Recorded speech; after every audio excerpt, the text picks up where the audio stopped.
Welcome to Wickedly Smart and Woefully Stupid, where we chase the patterns that could save us.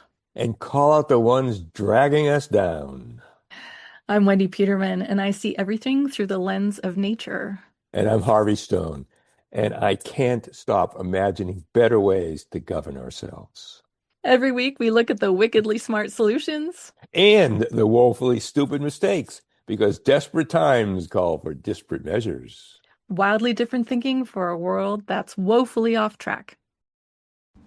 Today, we have with us as our guest Danielle Reiff, who is an author, a coach, and a peace builder, helping to build democracy around the world and in the US today.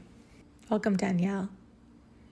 This podcast of Wendy and I have evolved over the last 3, 4, 5 months that we've been doing this, of Wickedly Smart and Woefully Stupid. Basically, it's a lens through which we look at systems, human systems. And the idea here, as I think we may have talked about, is that every human being who's ever lived, right, we can go all the way back to 300,000 years ago, whatever, right, has certain characteristics that are hardwired into us.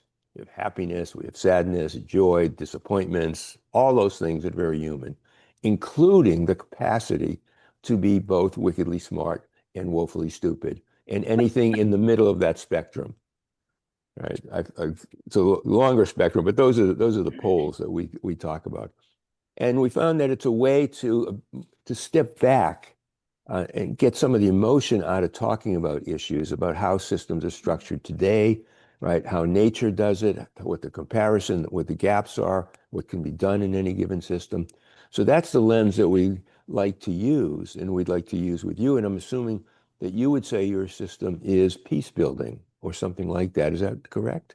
Yes, most certainly. We cannot build peaceful societies by working on only certain pieces in isolation. It has to be a systemic effort and will require, yeah, systemic transformation. So yes, my peace building work absolutely is Yeah, focused on the systems and how to systems. transform them. Yes, Great. human systems and So, how to transform them. so as a lead into this, what we like to do is to say, well, I know how I got involved in thinking in systems that ways that I do, which tend to be more about political systems or governance systems. And Wendy's, her background in natural systems. What was your background? What are some of the key pieces that really are the roots of where you are today?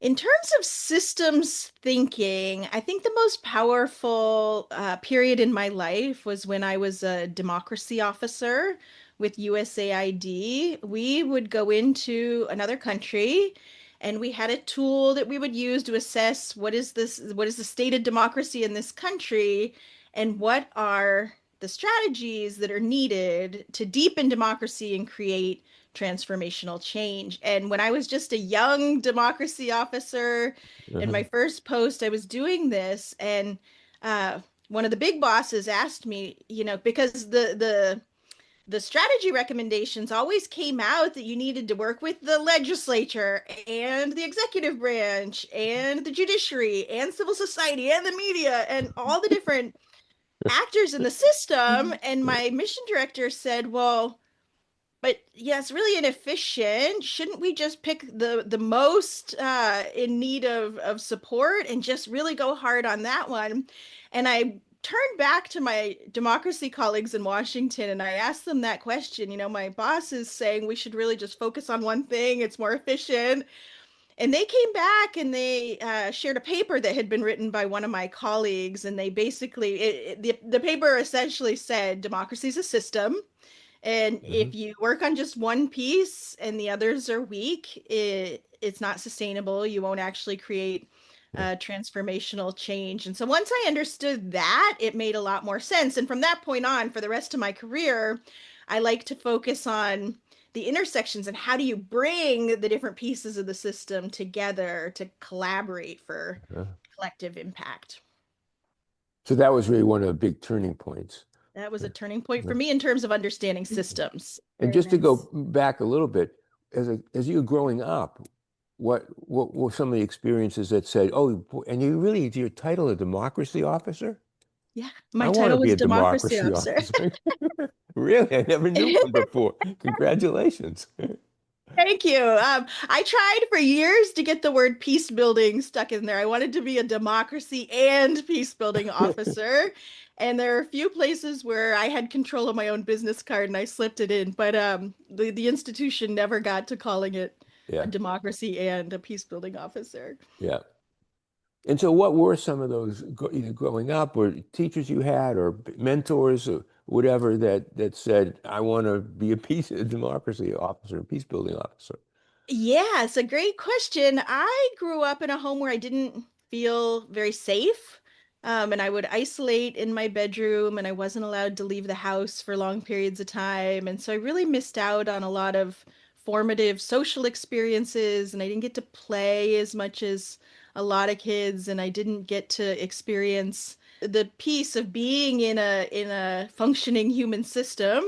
And so I deeply longed within my heart and soul to figure out how do I find peace? How do I create peace in the world around me? And I think that deep longing somehow manifested itself as my life purpose and as my life and my career evolved. I was always pursuing that question and always seeking to understand and learn.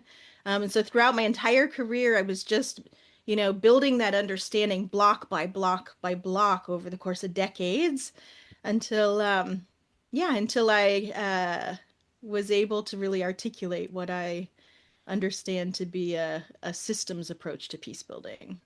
Nice. So, Danielle, can you talk to us about the current crisis that we're in our country, the threats to democracy, and this concept that you introduced to us of the exhausted majority and how that's affecting us and how you're playing with that idea? Yeah, both democracy or the expression of democratic values and peace and the underlying principles there, they both require people to be actively engaged in creating and in creating their own environment, in governing themselves, in having a say, and having a voice, and participating in the process of creating positive change. And you mentioned the report that is often trotted out, and it's one of my favorites, the one that says the majority of Americans have pulled back from participating in our democratic process because they just find it very divisive. It doesn't feel nice. It doesn't feel nice to express an opinion on Facebook and to have people jump down your throat and call you names and so a lot of people have opted out. They've said, if it's going to be this nasty, I'd rather turn off the news and do something else. Or the people that do stay engaged do so um, often feeling a lot of stress about engaging in current affairs and in discussions and whatnot. And so the fact that a large portion of Americans is sitting out and not using their voices, not feeling empowered, not actively engaged in building a better system and building better communities and building a more peaceful country, that lack of engagement itself is a fundamental challenge. We cannot, by definition, we cannot build a democracy and we cannot build a peaceful society unless people figure out a way to get in the game. And to do that, we have to create safety and we have to create safe spaces where people can Yeah. do that. Danielle, what's the source of that study? I think a lot of our listeners would be really interested. That study was done by More in Common, and it's called Hidden Tribes. And I've heard that they're getting ready to produce an updated version, which I'm excited about. Oh, that is good. Awesome. Yeah. That'd be good to find out if we're less or more engaged at this point. Indeed. I read somewhere, I think this is right, oh, it sounds very high, something like 80 million people did not vote in the last election.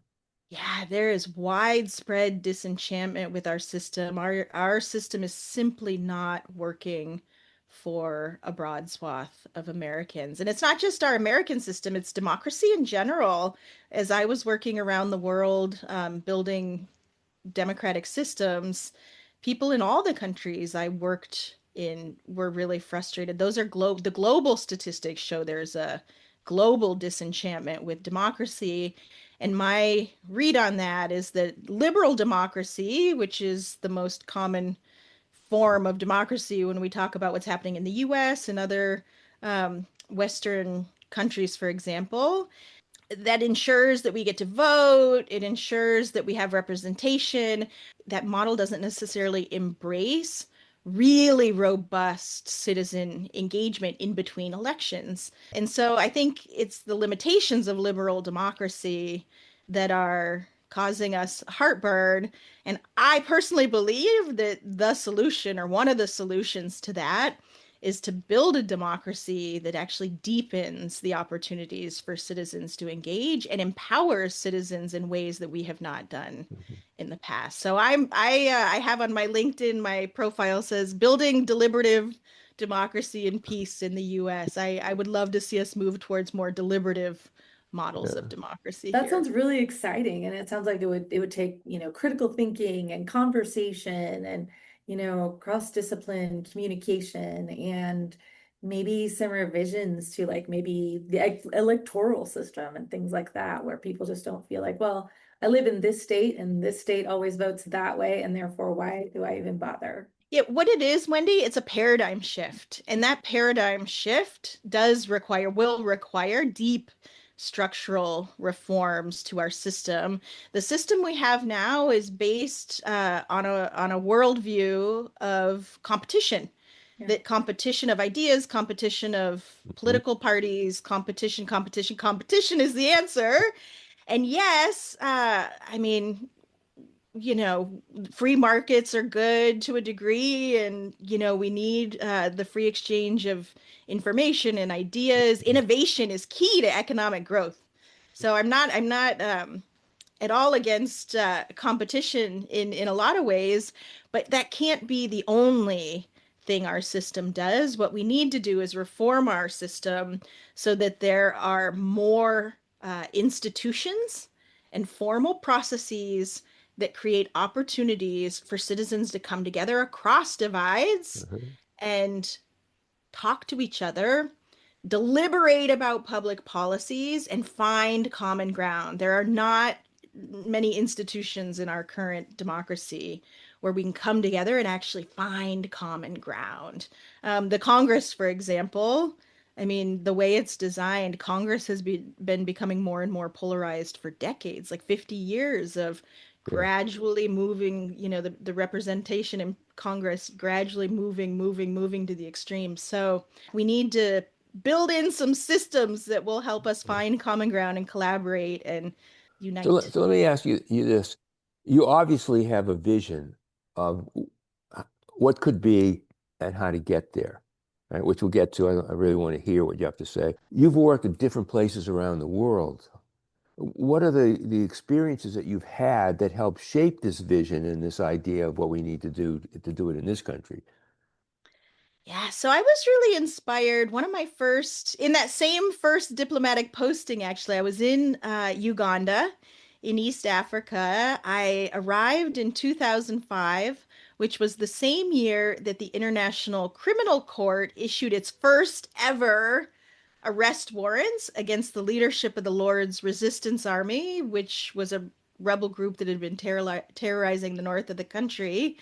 And that unlocked some political dynamics, and it started a peace process started shortly after I arrived. But it wasn't easy. The LRA and the government of Uganda really were coming from very different places, had very different expectations. And so at one point, the mediator of the peace process told both parties to go out and do national consultations on issues of peace and reconciliation to find out how did the Uh-huh. people of Uganda think that the country could overcome the divisions that had been, deepened through war and conflict?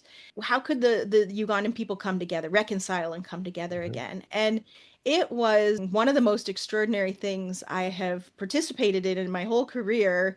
I was designated as the U.S. Embassy representative to help design and implement those national consultations. And Mm, it was extraordinary, just the energy around, like, how do you actually consult a whole country full of people in mm, a way that's methodologically rigorous, that mm, enables different groups of people to genuinely express their views and their opinions. So the design was extraordinary, and then the actual execution was quite special. The formal consultation consisted of 11 different meetings in different parts of the country, and the government of Uganda peace negotiation team went to 11 different places, and then people came from far and wide to sit with them and talk with them.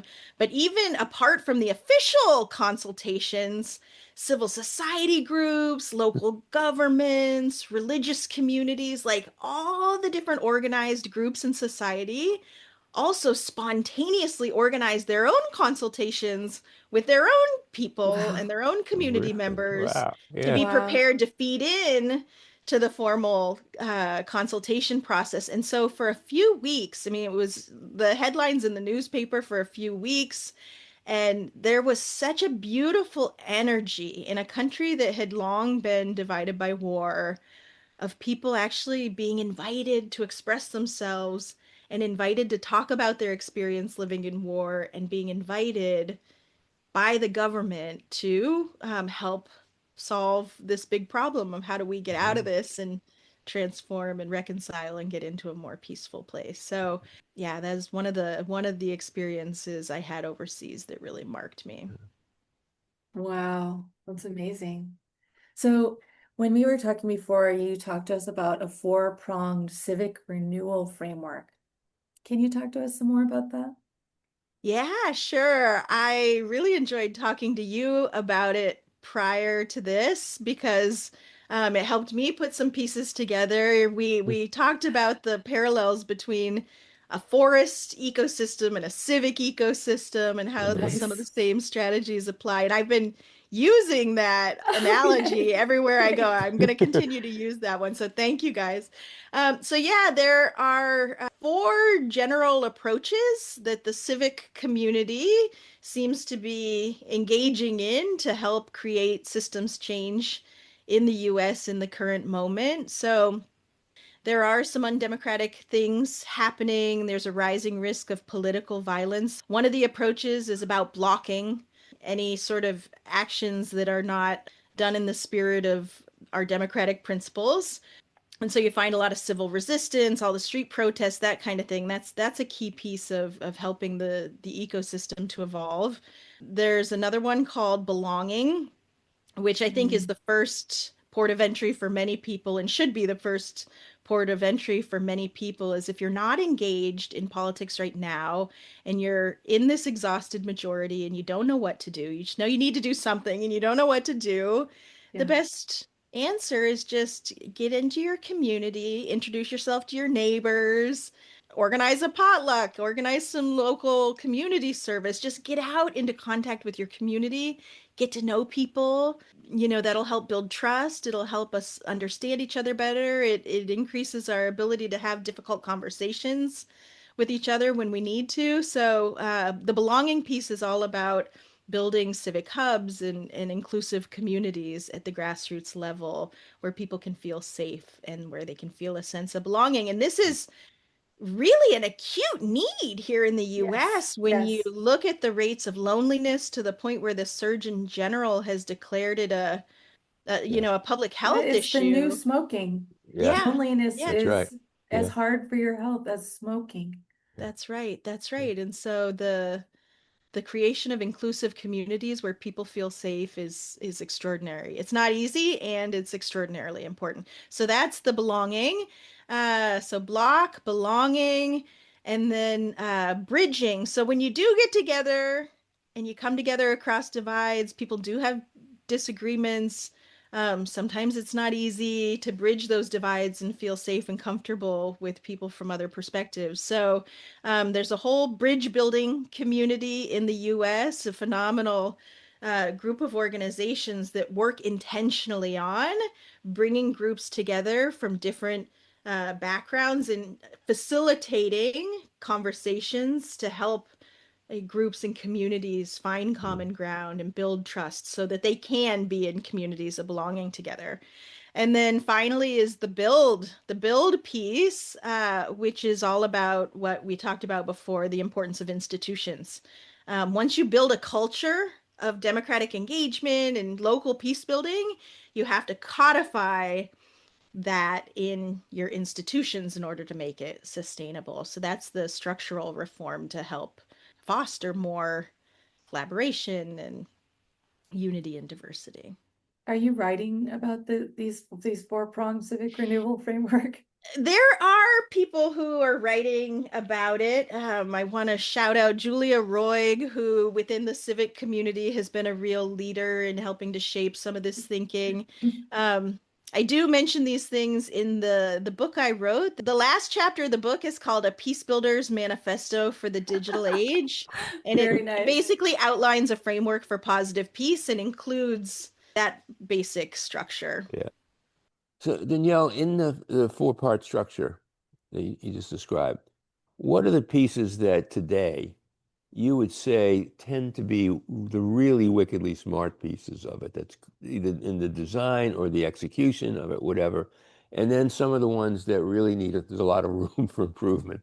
Okay, so on wickedly smart, I would say, in our political discourse, there's a whole heck of a lot of partisan sort of ranting and partisan, like blind allegiance to a political party or blind allegiance to an ideology without really internalizing and Yeah. exercising critical thinking about, well, maybe this party has some advantages and it has some disadvantages. I would argue that all organizations have both advantages and disadvantages, strengths and weaknesses. So Democratic Party, yes. Republican Party, yes. Every other political party, Yeah. yes. So that kind of thinking is not helpful. That highly partisan, I would even call it toxic partisanship, is very unhelpful. And so I would call it wickedly smart. The people that are pushing that aside and having the strength to say that's not what we actually need to be doing, that's not going to help us move forward. I'm just going to get involved in my local community and I'm going to see if I can get together with my neighbors and if we can somehow solve some of our local problems together. So I think that's wickedly smart and not easy to do. Uh-huh. Nice. Woefully stupid. It's sort of a take on my first answer, but it's not stupid. It's just we need to do a lot more work. The bridge building community in the US is extraordinary. Extraordinary people, incredibly talented facilitators, mediators, community organizers, so many great organizations. And yet they haven't broken through to the mainstream. Most people in American society haven't ever heard of them, don't know who they are, don't know what they do.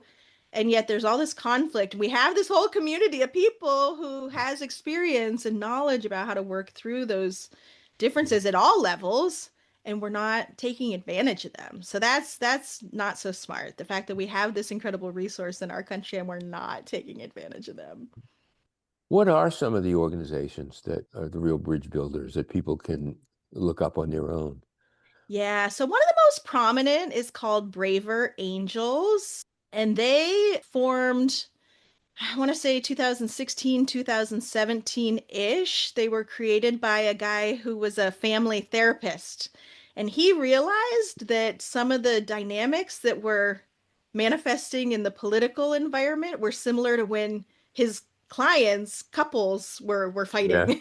Yeah. And so he wondered, can we take some of the techniques that he taught in his therapy to couples who were in conflict, see if we can apply them at the national level? And so they created Braver Angels to bring together conservatives and progressives, and they teach like how to have debate about real policy, and they teach all sorts of bridge building skills. And they have right now, I think it's over 120 local chapters across the country, and they have the capacity to do a lot more. They've got a model that can be replicated, and it's all volunteer driven. And every Braver Angels hub and department is led by a team of one, what they call one red and one blue, Oh, really? Yeah.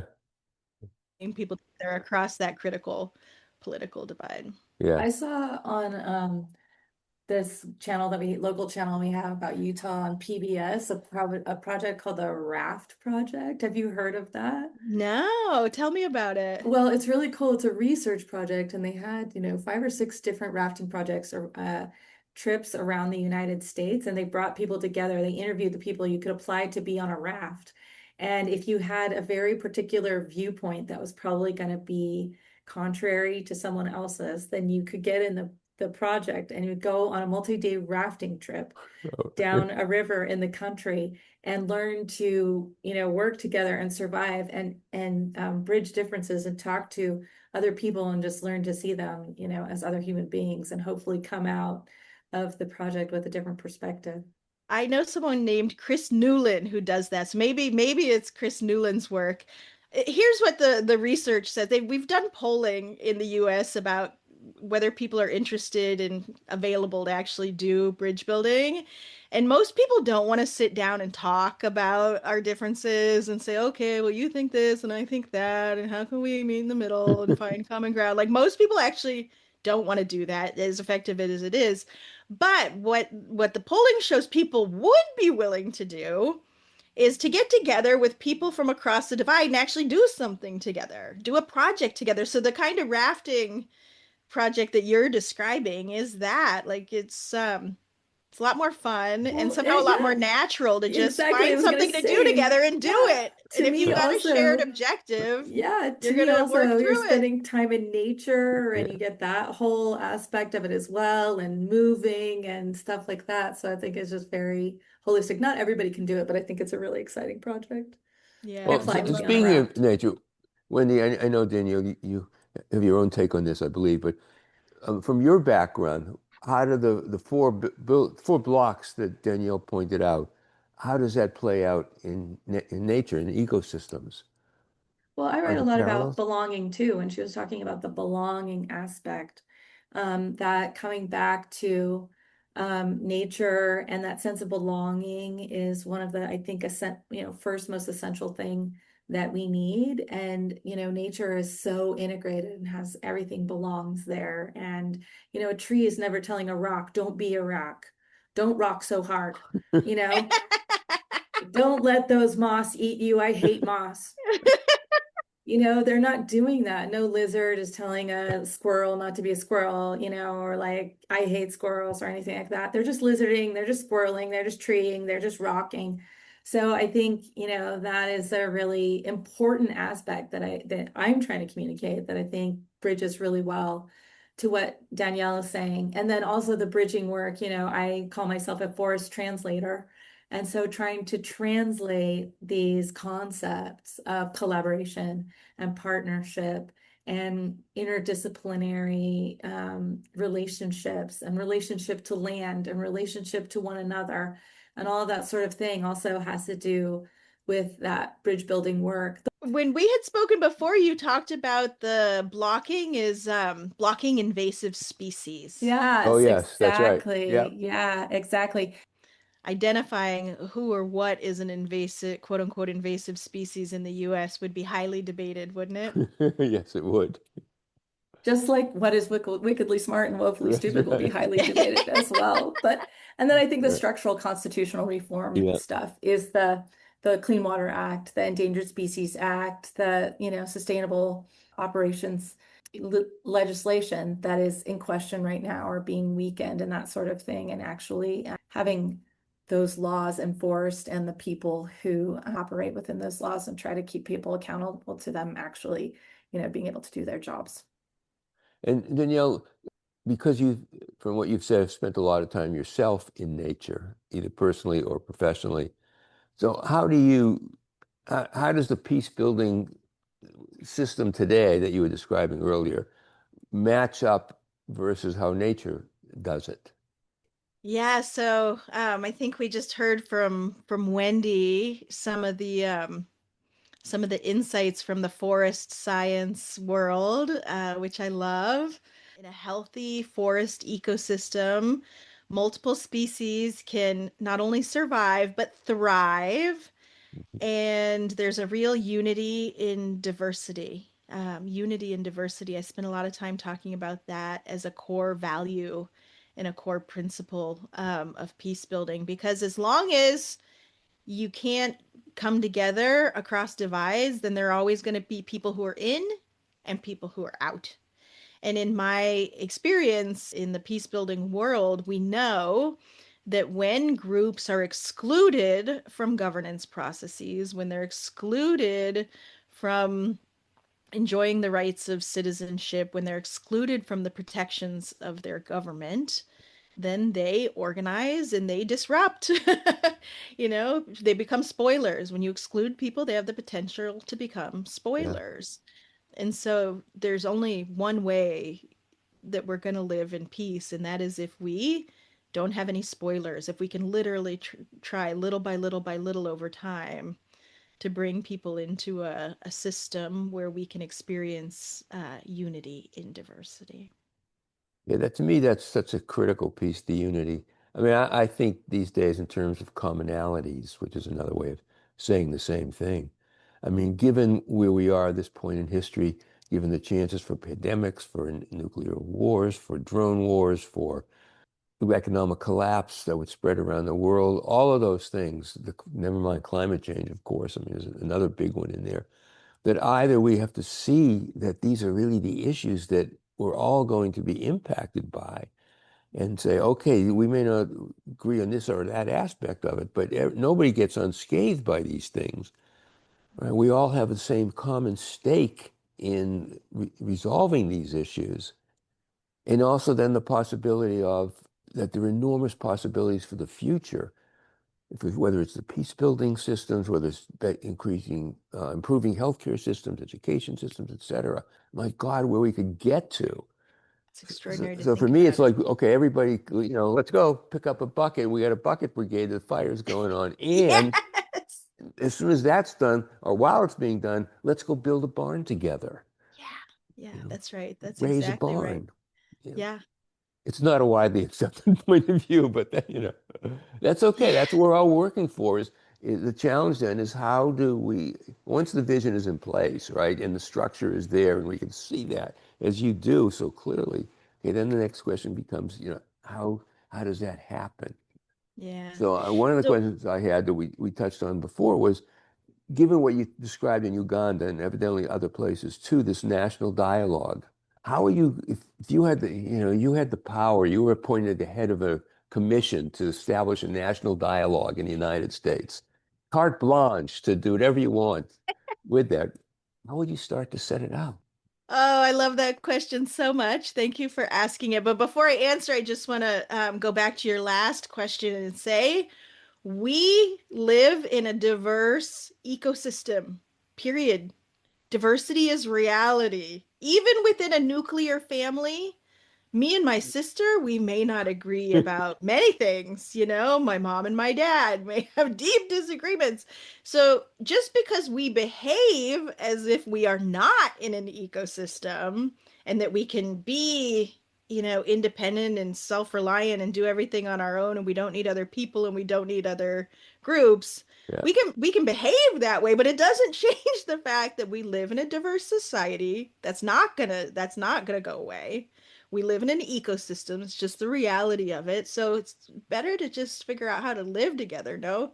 Than it seems it would be easier to just keep trying to figure out how to live together than just fighting it. I mean, yeah, yeah.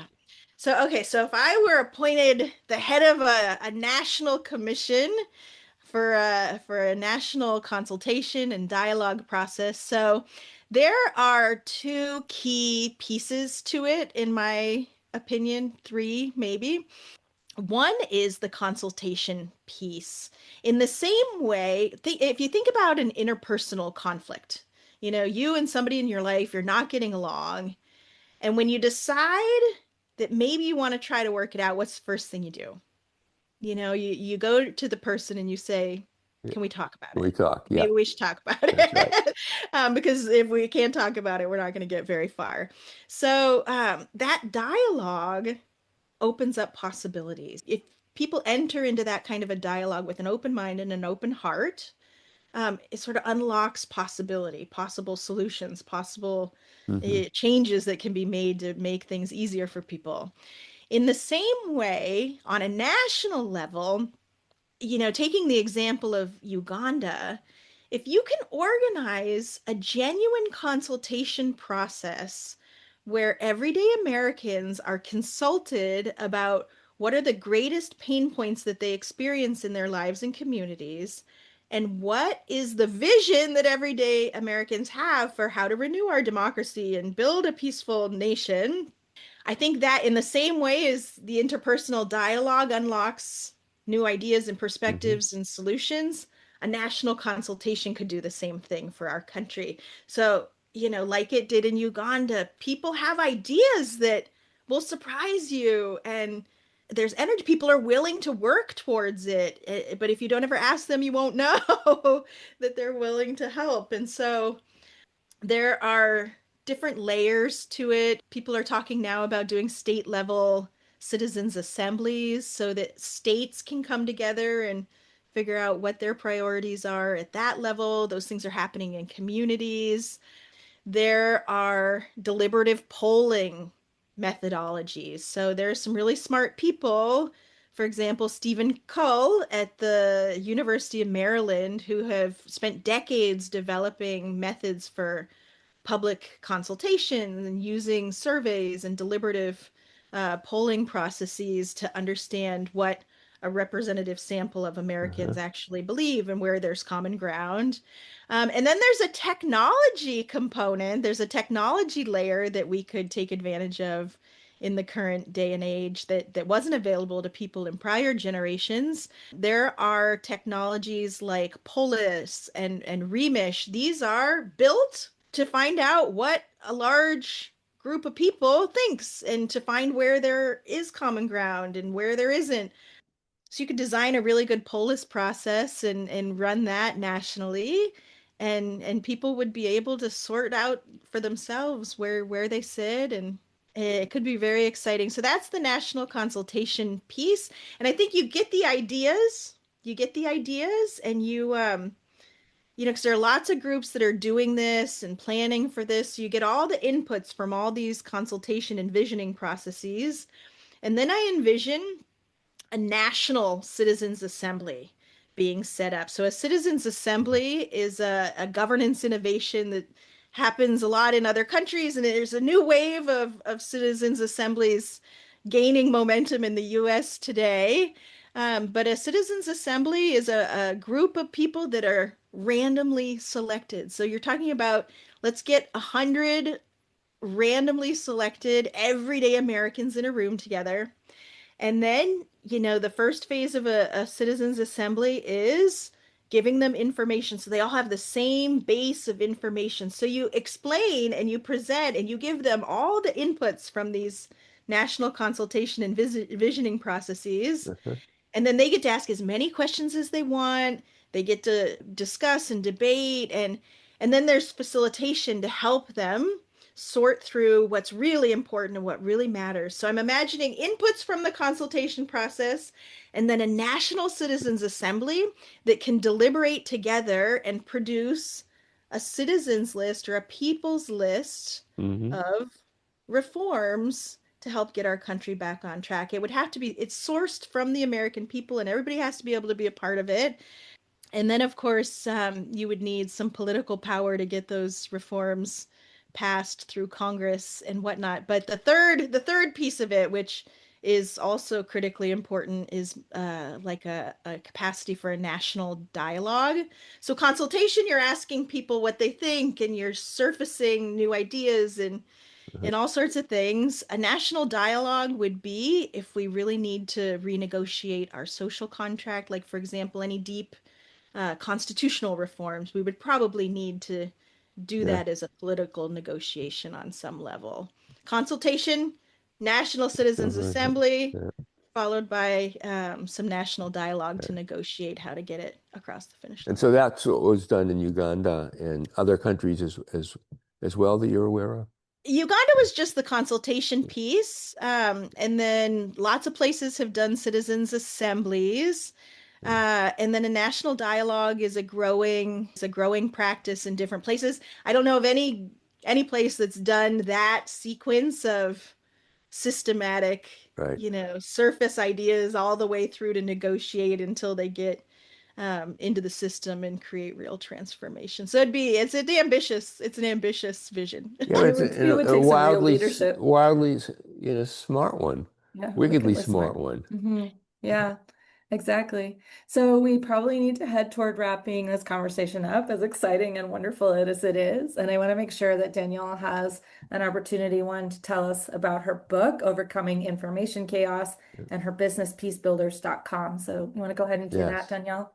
Thank you, Wendy. The book is called Overcoming Information Chaos, A Guide to Cultivating Peaceful Communities in the Digital Age. I see very clearly that information chaos is a huge impediment to us being able to come together across our divides and build a peaceful country. And so I got together a whole host of experts in different angles of the Mhm. question of media literacy and data privacy and peace building and social cohesion. And everybody wrote a chapter, and each chapter begins with a personal story of how even people with deep expertise on these issues, we're also still falling victim to information disorder at times. We're all human, it happens. But yeah, so we wrote this book to ideally translate the research and knowledge and experience that we have in the country for everyday Americans to understand how this information chaos came to be and what we can do to resolve it. So that's the book. And then, yeah, I have a website, peacebuildersunite.com, and I have a coaching practice where I use nonviolent communication to help people work through becoming a peace builder in their own lives and communities. I also have some t-shirts and sweatshirts and stickers. I'll check Uh, that out. yeah, yeah, yeah. It's under the shop tab. Of course, of course. So it's peacebuildersunite.com. Yeah, and I also do some consultancy work helping people to think through how to design and implement these processes. I think that you have so much good information about that. I'm so excited about it. And you were talking to us about your events that you've been having too. What are those like? So I was a foreign service officer with USAID, and unfortunately our agency was closed this year.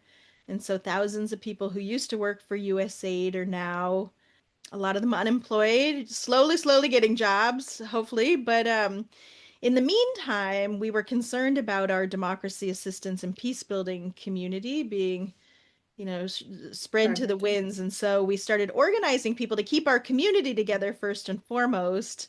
And then in September, we organized a series of workshops to talk amongst ourselves about what are the core challenges to our democratic system and what are the strategies we need to use to try to come back from the brink and build a deeper, more deliberative democracy than our country has ever known. And so, yeah, I've been doing a lot of that assessment and strategy work over the last few months, and it's been very exciting. That is really exciting. It's cool. And what an important group of people to Yeah. keep in community and conversation. I mean, at least from our point of view, and that you're doing exactly at the heart of what needs to happen. There's all kinds of improving our transportation systems and immigration systems and all those things. But the real guts of it really is how do we rebuild this democracy? It's not going to Yeah. be easy. Nobody ever said it was going to be easy, but we have to overcome our challenges, and we have to do it. We have to come together and do it together. The only way to do it is to come across our divides Yeah, I agree. together and do it. yeah. Yep. Reconnect and rebuild. Harvey, did you have anything else? Are we ready to wrap up? I'm ready to wrap up. Okay. I All guess right. just to say it's good for you for doing what you're doing. It Thanks is so so much, Danielle. critical, Danielle, really. Thanks so Thank much for you. being you Yeah, and anything that we can do to amplify your voice or let people know about your work, we're happy to do.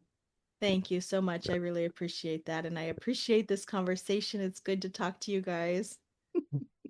So we'll be back next week Mhm. with another exciting chapter of Wickedly Smart. And Woefully stupid. there it is, right there. All right. Thank you all for tuning in and listening. We've had fun. Hope you've had it Yeah. too. And we're off and running. All right. Awesome All right. sauce. Good job. Bye-bye. Bye bye.